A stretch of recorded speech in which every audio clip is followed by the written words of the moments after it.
नमस्कार। 4C supreme law partners के इस नए कानूनी एपिसोड में मैं एडवोकेट डॉक्टर अजय कुमार पांडे लेकर हाजिर हूं एक नया मुकदमा। जी हां, यह मुकदमा फिर एक बार सुप्रीम कोर्ट से है और मुकदमा है सिटीजनशिप एक्ट के बारे में, नागरिकता अधिनियम। आपको अगर ध्यान होगा तो नागरिकता अधिनियम के सेक्शन 6A को सुप्रीम कोर्ट में चुनौती दी गई थी। कहा गया कि यह जो सेक्शन 6A है वह डिस्क्रिमिनेट करता है, वह असंवैधानिक है, लेकिन इस पे पड़ा हुआ रहस्य का पर्दा सुप्रीम कोर्ट ने उठा दिया। सुप्रीम कोर्ट की 5 सदस्यीय संविधान पीठ ने 4-1 के बहुमत के फैसले से इस प्रावधान को न सिर्फ संवैधानिक बताया बल्कि असम की सरकार को यह आदेश दिया है कि आप अवैध रूप से आसाम में रह रहे लोगों की पहचान, उनका निर्धारण और उनको बाहर निकालने की कार्रवाई, सख्त कार्रवाई जल्दी से शुरू करें। सुप्रीम कोर्ट इस कार्य को खुद अपने द्वारा बनाई गई committee, supreme court monitored committee के द्वारा इस कार्य का मॉनिटरिंग करने जा रहा है। तो स्पष्ट संदेश है कि इस देश में अब गैर कानूनी तौर से रह रहे बांग्लादेशी, रोहिंग्या या कोई और भी व्यक्ति है, उसको जगह नहीं मिलने वाली, उसको पनाह नहीं मिलने वाला। इस नए कानून के तहत उनको जल्द ही देश से बाहर निकाला जाएगा। फैसला असम के संदर्भ में आया है, लेकिन सुप्रीम कोर्ट का है, नागरिकता के बारे में है, संविधान का है। तो स्वाभाविक है 40 से 45 लाख ऐसे संदिग्ध नागरिक पश्चिम बंगाल में भी निर्वासित हैं, रह रहे हैं।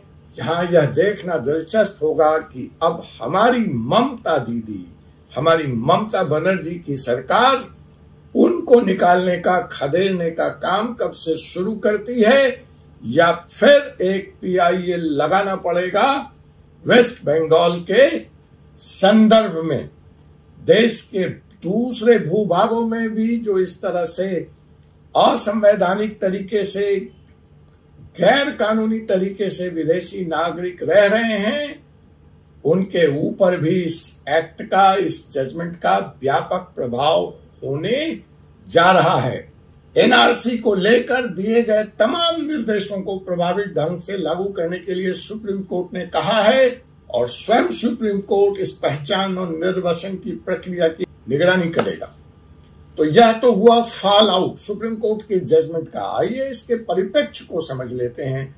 असल में सिटीजनशिप एक्ट 6 1985 में जो असम समझौता हुआ, उसके बाद इसको नागरिकता, भारतीय नागरिकता कानून में जोड़ दिया गया, जिसमें यह प्रोविजन किया गया, यह छूट दी गई कि 6A के तहत कुछ लोगों को भारत की नागरिकता प्रदान की जा सकती है।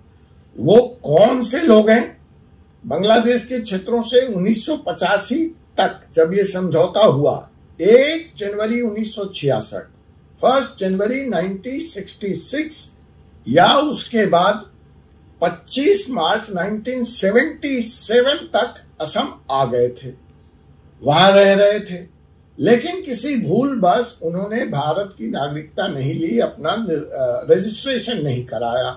और जब असम में यह विवाद बढ़ा बांग्लादेशियों और लोकल असमियों का, तो उनको बार बार बाहरी कहा जाने लगा। इस पे उन्होंने कहा हम बाहरी नहीं हैं, हम तो 25 मार्च 1971 जब बांग्लादेश बना उसके पहले से भारत में रह रहे हैं, या हम आ चुके हैं।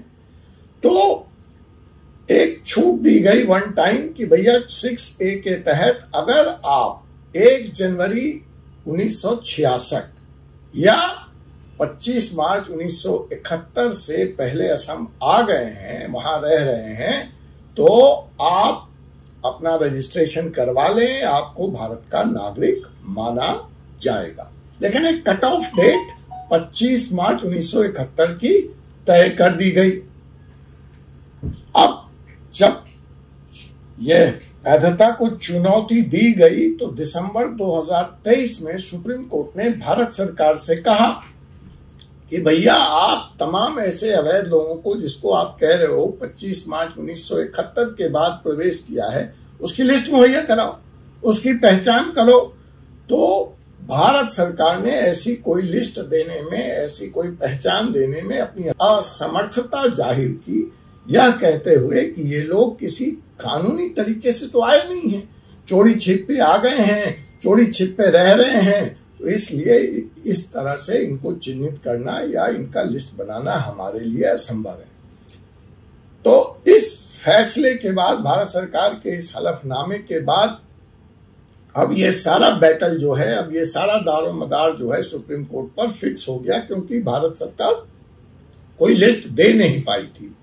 तो अब इस फैसले में भारत सरकार ने अनुच्छेद 6 और 7 के अंतर्गत जिसको देश में नागरिकता मिलती है, उसके अलावे 6A को वैधता प्रदान कर दी। 6A मैं आपको बता चुका हूं, 25 मार्च 1971 के पहले का कट ऑफ तय करता है और उस तरह से वो लोग नागरिक बन सकते हैं। उस कट ऑफ डेट के बाद जो भी है वो भारत का नागरिक नहीं है, उसको भारत छोड़कर जाना पड़ेगा और सुप्रीम कोर्ट इस प्रक्रिया की स्वयं निगरानी करेगा। जैसा कि मैंने कहा कि इस वक्त आसाम में 40 से 45 लाख प्रवासी रह रहे हैं और 56 से 60 लाख प्रवासी वेस्ट बंगाल में रह रहे हैं, लेकिन इसका प्रभाव असम में ज्यादा है। और सुप्रीम कोर्ट ने यह भी कहा कि 1971 की जो कट ऑफ है वो तर्कसंगत विचार पर आधारित है। ऑपरेशन सर्चलाइट के बाद पूर्वी पाकिस्तान से पलायन बढ़ा है और उस पलायन को कहीं से भी वैध नहीं कहा जा सकता। सुप्रीम कोर्ट ने यह भी स्पष्ट कर दिया कि जो 6A सब सेक्शन 3 का प्रोविजन है वह इस सामाजिक समस्या, ये गैर कानूनी तरीके से देश में प्रवेश करके नागरिकता प्रदान करने वाले लोगों का परमानेंट सॉल्यूशन प्रोवाइड करता है। इसमें हस्तक्षेप किए जाने की कोई जरूरत नहीं है। साथ ही सुप्रीम कोर्ट ने इस बात पे भी जोर किया कि इस पूरे फैसले को असम के और लोकल पॉपुलेशन के हितों और भारत के संदर्भ को भी ध्यान में रखकर परिभाषित किया जाना चाहिए। सुप्रीम कोर्ट ने यह भी स्पष्ट कर दिया कि आपने अगर उस डेट पे पंजीकरण नहीं कराया, रजिस्ट्रेशन नहीं कराया, तो वो चलेगा, आप भारत के नागरिक माने जाएंगे। सिर्फ इसलिए कि सेक्शन 6A सेक्शन 6 और सेक्शन 7 की तरह रजिस्ट्रेशन की प्रक्रिया को अनिवार्य नहीं करता है, इसलिए इसे अमान्य या गैर कानूनी नहीं कहा जा सकता। याचिकाकर्ता जिसने इसकी वैधता को चैलेंज किया था कि आप सेक्शन 6 और सेक्शन 7 के लिए अलग अलग तारीखें नहीं निर्धारित कर सकते और संविधान को भी यह ताकत नहीं है कि वह सेक्शन 6 और सेक्शन 7 में जो नागरिकता के प्रावधान हैं, जो तारीख है, उससे अलग जाकर कोई कट ऑफ डेट तय करे। लेकिन सुप्रीम कोर्ट ने इस तर्क को खारिज कर दिया और कहा कि प्रत्येक नागरिक को अनिवार्य रूप से भारत के कानून और संविधान का पालन करना पड़ेगा और जो इस कट ऑफ डेट में नहीं आएगा वो बाहर जाएगा। सुप्रीम कोर्ट ने यह भी स्पष्ट कर दिया कि भारत का नागरिक होने के लिए आपको निष्ठा के शपथ लेना, भारतीय संविधान के प्रति निष्ठा के शपथ लेना कोई अनिवार्य कानून नहीं है। और इस तरह से हम इस सेक्शन 6A में किसी भी तरह के संशोधन या टिप्पणी करने से, हस्तक्षेप करने से इनकार करते हैं और कहा कि जो सेक्शन 6A है वो एक टेम्पररी प्रोविजन है, ये परमानेंट प्रोविजन नहीं है और यह 1971 के बाद जो लोग भारत में प्रवेश करते हैं उनको नागरिकता प्रदान नहीं करता। तो यह बात चलते चलते मैं स्पष्ट कह दूं फिर से, 1 जनवरी 1996 और 24 मार्च 1971 तक के बीच में आए हुए नागरिकों को नागरिकता प्रदान करने का काम इस सेक्शन में किया जा सकता है और ऐसे लोगों को भारत देश से निर्वासित नहीं कर सकता। लेकिन जो इसके बाद आए हैं 25 मार्च 1971 के बाद, वो उनका प्रवेश अवैध है, उनको भारत छोड़कर जाना पड़ेगा, क्योंकि उससे आसाम के लोकल पॉपुलेशन का, आसाम के लोकल लोगों के वोट देने की क्षमता, वोट देने का अधिकार प्रभावित करता है। और याचिकाकर्ता भारत के किसी भी तरह से इस सेक्शन के द्वारा संविधान का उल्लंघन हुआ है ऐसा प्रमाणित करने में असक्षम है, इसलिए उसकी याचिका खारिज की जाती है। तो यह तय हो गया कि इस फैसले के आने के बाद एक बार फिर से अवैध रूप से रह रहे भारत में नागरिकों की पहचान, उनका निर्धारण और उनकी निर्वासन की प्रक्रिया में तेजी आएगी। आपसे एक ऐसे ही मुद्दे पर फिर अगले एपिसोड में मुलाकात होगी। तब तक मुझे एडवोकेट डॉक्टर जय कुमार पांडे को अनुमति दीजिए। जय हिंद, जय भारत।